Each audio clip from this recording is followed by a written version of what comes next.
ओम नमः शिवाय, जय महाकाल। अगर आपके जीवन में काफी सारी तरीके की परेशानियां हैं, धन से संबंधित परेशानियां हैं, मन शांत नहीं रहता, घबराहट होती है, आपकी कोई इच्छा है काफी दिनों से पूरी नहीं हो रही है, तो पूज्य गुरु जी की कथा से सुन करके और समझ करके इस पूरे वीडियो में 4 महा उपाय ऐसे बताऊंगा जो कि आपकी सारी मनोकामनाओं को पूरा जरूर करेंगे। पहला उपाय आपको रुद्राक्ष से करना होगा, दूसरा उपाय आपको धतूरे से करना होगा, तीसरा आपको चावल के दाने से करना होगा और चौथा उपाय लाल चंदन से करना होगा। पूरे उपायों को बड़े विस्तार से बताऊंगा, परंतु उससे पहले आप सबसे एक छोटी सी गुजारिश करूंगा कि जो लोग पहली बार आए हैं चैनल को सब्सक्राइब जरूर करना और वीडियो को लाइक करके महादेव जी का कोई सा भी प्यारा नाम कमेंट बॉक्स में लिखना मत भूलिएगा। साथ ही साथ सावन के महीने में कभी भी किसी भी दिन इस उपाय को कर लेना, क्योंकि सावन का पूरा महीना जो होता है वो महादेव जी का होता है। किसी भी दिन आप इस उपाय को कर सकते हैं, ठीक है। तो वीडियो को अंत तक जरूर देखना। सबसे पहले बात करते हैं पहले वाले उपाय की तरफ, ठीक है। पहला वाला जो उपाय है आपको रुद्राक्ष से करना होगा। देखिए, पहला वाला उपाय कर तो ले, लेकिन इसका फायदा क्या है, सबसे पहले इसका फायदा सुनिए।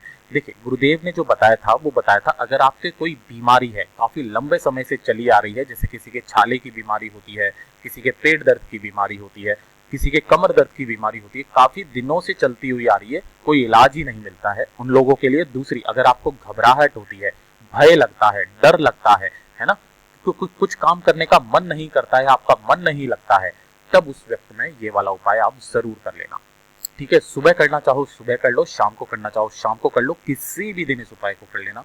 बहुत ही अचूक उपाय है, ध्यान से सुनना। आपके घर में जो भी रुद्राक्ष हो, आपको इस तरीके से एक रुद्राक्ष ले लेना होगा। जो भी रुद्राक्ष है ना, आप वो ले लेना, चाहे वो 4 मुखी, 5 मुखी, 6 मुखी, 1 मुखी, 2 मुखी, जो भी हो, ठीक है। एक रुद्राक्ष आपने ले लिया। उसके बाद में लेना एक लोटा तांबे का, जिसके अंदर आपको भरना होगा अपने घर का शुद्ध जल, ठीक है। अब इस जल को भर के आपको इसी के अंदर डाल देना होगा उस एक रुद्राक्ष को, ठीक है। अब ध्यान से सुनना, अगर आप इस वाले उपाय को प्रदोष काल में करेंगे, यानी कि शाम के समय पर, ठीक है ना, तो आपको ये लोटा सुबह ही इस तरीके से रख करके और अपने घर का जो परिंदा है ना उसके पास रख देना, ठीक है। और अगर आप सुबह करना चाहते हो, ठीक है, तो एक दिन पहले रात को इसी तरीके से एक तांबे के लोटे में रुद्राक्ष डाल करके और इस जल को रख देना, ठीक है। अब ध्यान से सुनना, इस लोटे को उठाना और चले जाना महादेव जी के मंदिर शिवलिंग के पास, ठीक है। शिवलिंग के पास जैसे ही आप जाओगे, उत्तर दिशा यानी कि नॉर्थ डायरेक्शन की तरफ आप मुंह करके खड़े हो जाना। सबसे पहले तो उस लोटे में से उस रुद्राक्ष को निकाल लेना और धो करके अपनी पॉकेट में रख लेना, कोई दिक्कत नहीं है, ठीक है। अब उस एक लोटे जल को मेरे देव आदिदेव महादेव जी के ऊपर आपको समर्पित कर देना होगा।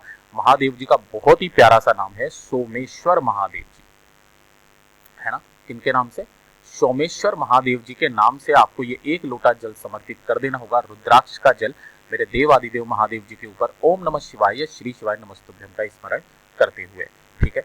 जब आप ये जल समर्पित करेंगे तो ध्यान देना, ये जो जल समर्पित होकर के जलाधारी से नीचे की तरफ आकर के जब ये गिरेगा तो आपको थोड़ा सा जल अपने दाहिने हाथ में लेना है, ठीक है। और अपनी कामना, अपनी विश कहते हुए कि मेरे को बहुत घबराहट होती है, डर लगता है, ये बीमारी है, वो बीमारी है, ऐसा कहते हुए और आपको इस वाले जल को अपने दोनों नैनों पर लगा करके और ग्रहण कर लेना है। छोटा सा उपाय है मात्र, जो व्यक्ति इस उपाय को लगातार 3 दिन कर लेता है ना, लगातार 3 दिन, उसकी जो भी परेशानी होती है, घबराहट होती है, भय होता है, मन नहीं लगता है किसी काम में, वो सारा सब कुछ खत्म हो जाता है। पूज्य गुरु जी का उपाय बहुत ही खास है, जरूर करना। अब बात करते हैं दूसरे वाले उपाय की तरफ, जो कि आपको धतूरे से करना होगा। अब भैया धतूरे से उपाय तो कर ले, लेकिन इसका फायदा क्या है, सबसे पहले ये तो बता दीजिए। देखिए, अगर आपकी कोई कामना है, कोई इच्छा है, ठीक है ना, सबसे पहले बात करेंगे कामना की, इच्छा है या कोई मनोकामना है आपकी, ठीक है, उसके लिए आपको ये उपाय करना होगा। ध्यान देना, इस वाले उपाय के लिए गुरुदेव ने जो खास दिन बताया है वो दिन बताया है मंगलवार का दिन। किस दिन? मंगलवार के दिन आपको ये वाला उपाय करना होगा। और किस समय करना होगा? प्रदोष काल में करना होगा, है ना, प्रदोष काल में, ठीक है। अब ध्यान से सुनना, आपको इस तरीके से एक धतूरा चाहिए। भैया धतूरा तो ले लेंगे, लेकिन काम की बात यह है कि आपको इस तरीके से पूरा धतूरा नहीं चाहिए। आपको इसके धतूरे के जो सूख जाता है ना, तो उसके बीज होते हैं बीच में, है ना, ये जो बीज है ना, ये आपको चाहिए। अगर आपको डायरेक्टली इस तरीके से ना मिले तो आप पूजा वाली शॉप पर जाना या कहीं पर भी आप किराने की शॉप पर जाना, वहां पर आपको धतूरे के बीज आसानी से मिल जाएंगे। आपको ये धतूरे के बीज चाहिए, ठीक है। तो ज्यादा नहीं, गुरुदेव ने कोई संख्या फिक्स नहीं बताई है। आपको थोड़े से धतूरे के बीज लेना है और 1 लोटा शुद्ध जल भर लेना अपने घर का। ध्यान देना, मंदिर का घर जल जो है वो काम में मत लेना इस वाले उपाय में, अपने घर का शुद्ध जल। और अगर आप लोटे में भर के ना लेके जा पाओ तो एक बोतल लिया करो, उस बोतल के अंदर आप जल भर लो, वहां जाकर के लोटे में डाल करके आप समर्पित कर सकते हो, ठीक है ना। लेकिन अपने घर का शुद्ध जल लेकर के जाना। ये दोनों लेकर के चले गए। अब सबसे पहले जैसे ही आप शिवलिंग के पास पहुंचोगे प्रदोष काल में, उत्तर दिशा की तरफ आपको मुंह करके खड़ा हो जाना है, फेस करके, और जो आपकी कामना है उस कामना को कहते हुए आपको यहाँ पर, है ना, वो जो धतूरे के बीज हैं शिवलिंग के ठीक ऊपर आपको समर्पित कर देना है और उसी के ऊपर आपको अपने हाथ की हथेली रख करके अपनी कामना कह देनी है। ये कर दोगे, उसके बाद में 1 लोटा शुद्ध जल मेरे देवादिदेव महादेव जी के ऊपर श्री शिवाय नमस्तुभ्यम, ओम नमः शिवाय पंचाक्षरी मंत्र या षडाक्षरी मंत्र का स्मरण करते हुए 1 लोटा शुद्ध जल चढ़ा देना, है ना। जल जब ये बहता बहता जलाधारी से नीचे की तरफ आकर के गिरेगा तो जितना भी जल आप रोक सको उसी लोटे में आपको जल को रोक लेना होगा, चाहे 2 बूंद, 4 बूंद, 5 बूंद, ठीक है। अब यहीं पर आपको उपाय का काम करना है। आपको अपना नाम और गोत्र बोल करके अपनी जो भी विनती है, कामना है, वो महादेव जी से कह देनी है ना। और महादेव जी से कहने के बाद में इस लोटे को अपने घर पर लेकर के जाना है और अपने घर में अपना नाम और गोत्र बोल करके कोनों कोनों में आपको छिड़क देना है। इससे 2 काम होंगे, एक तो आपके घर में लक्ष्मी जी का वास भी होगा, साथ ही साथ आपके घर की जो भी नेगेटिव एनर्जी है वो भी दूर जाएगी और आपकी कामना जो है जल्दी से जल्दी पूरी होगी। मात्र आपको हफ्ते में 1 बार ये वाला उपाय करना है, किसी भी दिन फिक्स कर लेना। 4 से 5 बार इस उपाय को करेंगे, आपकी जो भी कामना होगी पूरी जरूर होगी। अब बात करते हैं तीसरे उपाय की तरफ, जो कि आपको 1 चावल के दाने से करना होगा। भैया ये वाला भी जो उपाय है ये भी आपकी मनोकामना पूर्ति के लिए सबसे अचूक उपाय है ना, मनोकामना पूर्ति का।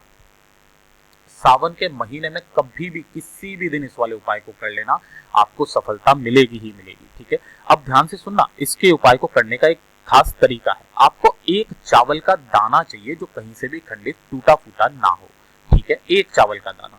और इसी के साथ गुरुदेव ने बताया था कि आपको चाहिए 7 काली मिर्च, ठीक है, 7 काली मिर्च, 1 चावल का दाना और चुटकी भर ले लेना चंदन। और हमेशा गुरुदेव कहते हैं कि आप जो पिसा हुआ चंदन लेते हो ना, ये पिसा हुआ चंदन मत लिया करो, आप एक चंदन की मुठिया रखो, उसे घिस करके काम में लो, ठीक है ना। तो आपको चाहिए चंदन, लाल चंदन हो कोई दिक्कत नहीं, पीला चंदन हो कोई दिक्कत नहीं है, लेकिन आपको चंदन चाहिए, ठीक है। अब आपको लेना है 1 लोटा शुद्ध जल अपने घर का, ठीक है, और इन सभी सामग्रियों को लेकर के पहुंच जाना महादेव जी के मंदिर शिवलिंग के पास। अब ध्यान से सुनना, इसका भी करने का एक तरीका होता है। तरीका क्या है? उत्तर दिशा की तरफ आपको मुंह करके नॉर्थ डायरेक्शन में खड़े हो जाना है, ठीक है, ये हो गया। अब सबसे पहले आपको क्या करना होगा कि जो आपने 1 लोटा शुद्ध जल लिया है, इस 1 लोटे शुद्ध जल में आपको 1 चावल का दाना जो लिया है वो डाल देना और 7 काली मिर्च महादेव जी के सामने ही अपना नाम और गोत्र बोल करके अपनी मनोकामना कह करके डाल देना, ठीक है, ये भी डाल दिया। जो भी आपका मनोवांछित फल होगा आपकी पूर्ति जरूर होगी, है ना। अब इसके बाद में आपको करना क्या होगा, ध्यान से सुनना। ये वाला जो जल है आपको समर्पित करना होगा शिवलिंग के ठीक ऊपर, लेकिन उससे पहले ध्यान देना, शिवलिंग के ऊपर समर्पित करने से पहले आपको महादेव जी का एक बहुत ही प्यारा सा नाम है विश्रम्भेश्वर महादेव, ध्यान रखना, विश्रम्भेश्वर महादेव के नाम से आपको समर्पित करना होगा, या काशी विश्वनाथ के नाम से समर्पित कर देना, ठीक है। समर्पित आपने कर दिया, उसके बाद में आपके पास में जो लाल चंदन है वो आपको 3 उंगलियों पर लगाना है, ठीक है ना। कौन कौन सी? छोटी वाली उंगली और अंगूठे को छोड़ करके जो 3 उंगलियां बचती है ना, इन तीनों उंगलियों को लाल चंदन में डुबोना और उन तीनों उंगलियों से आपको माता अशोक सुंदरी के स्थान पर ओम बनाते हुए अपनी मनोकामना बोल देना, ठीक है। और बस ये ओम बना करके आपको अपने घर की तरफ वापस चले आना है, कुछ नहीं करना है, बस आपको नाम और गोत्र बोल करके अपनी मनोकामना बोल देनी है और वापस आ जाना है। आपकी जो भी मनोकामना होगी पूरी जरूर होगी। पूज्य गुरु जी का ये वाला भी उपाय बहुत ही खास और हो चुके, जरूर करना। सावन के किसी भी दिन आप इस वाले उपाय को कर लेना, ठीक है। अब बात करते हैं सबसे लास्ट का उपाय, जो कि आपको लाल चंदन से करना होगा। देखिए, मैंने मनोकामना पूर्ति का बता दिया, बीमारी घबराहट का बता दिया, सबसे लास्ट का जो उपाय है यह है आपकी धन की समस्या अगर बहुत ज्यादा है, कर्जा बहुत ज्यादा बढ़ गया है, घर में धन ही नहीं आ रहा है, आपको ये छोटा सा उपाय करना होगा। ध्यान से सुनना, कभी भी इस उपाय को कर सकते हो, सुबह करना चाहो सुबह कर लो, प्रदोष काल में करना चाहो प्रदोष काल में कर लो। सावन का हर एक दिन बहुत प्यारा है, किसी भी समय किसी भी दिन कर लेना, ठीक है। ध्यान से सुनना, आपको 1 लोटा शुद्ध जल चाहिए, जिसमें अपने घर का शुद्ध जल भर लेना, तांबे का लोटा। इसके बाद में आपको चाहिए चुटकी भर लाल चंदन। क्या चाहिए? चुटकी भर लाल चंदन। और एक चाहिए आपको कमलगट्टा। ध्यान रखना, माता लक्ष्मी को बहुत ज्यादा पसंद है कमलगट्टा, तो आपको एक कमलगट्टा ले लेना है, ठीक है। और इन सभी सामग्रियों को लेकर के पहुंच जाना कहां पर? महादेव जी के मंदिर शिवलिंग के पास में। अब यहाँ पर ध्यान देना, आपने जो चुटकी भर लाल चंदन लिया है, इसी लाल चंदन को आपको शिवलिंग को देखते हुए इसके अंदर एक चुटकी लाल चंदन डाल देना है, ठीक है। और जो आपने एक कमलगट्टा लिया है, अपना नाम और गोत्र बोल करके, है ना, और अपनी समस्या कहते हुए एक कमलगट्टा भी इसी के अंदर डाल देना, ठीक है। ये डाल दिया। अब ध्यान से देखना, आपके पास में जो थोड़ा सा लाल चंदन बचा करके रखना। इस लाल चंदन से आपको करना क्या होगा कि जो माता अशोक सुंदरी का स्थान है, इस माता अशोक सुंदरी के स्थान पर अच्छे से लेपन करना होगा, है ना। अपनी कामना कहते हुए नाम और गोत्र बोल करके माता अशोक सुंदरी के ऊपर अच्छे से लेपन करना होगा, ठीक है। और लेपन करने के बाद में आपको उस 1 लोटा जल को समर्पित कर देना होगा, जिसके अंदर आपने कमलगट्टा डाला हुआ है। ओम नमः शिवाय, श्री शिवाय नमस्तुभ्यम का स्मरण करते हुए जब ये जल बहता बहता जलाधारी से नीचे की तरफ आएगा, इस वाले चंदन से टच होकर के नीचे की तरफ में आएगा, तो यहाँ पर आपको इस लोटे को लगा देना है। जितना आप जल रोक सको उतना रोक लेना, ठीक है। और इसी जल को ले जाकर के आपको अपने घर के शौचालय और बाथरूम को छोड़ करके घर के कोने कोने में इसे छिड़क देना। ध्यान देना, आपके अगर कोई दुकान है, व्यापार है, फैक्ट्री है, वहां पर आप छिड़क देना। आपकी धन की समस्या हमेशा के लिए खत्म होगी। माता लक्ष्मी जी का वास आपके घर में होने लगेगा। दुकान है, व्यापार है, अच्छे से नहीं चल रहा, वहां अगर आप इसे छिड़क दोगे तो आपके ग्राहकों का तांता लगेगा, आपका व्यापार उत्थान पर जाएगा, उन्नति पर जाएगा। पूज्य गुरु जी के ये सभी उपाय बहुत ही खास है। सावन का महीना आ रहा है, उस दिन तो आप कर ही लेना। और उपाय अच्छे लगे हो तो लाइक जरूर करना, चैनल को सब्सक्राइब जरूर कीजिएगा।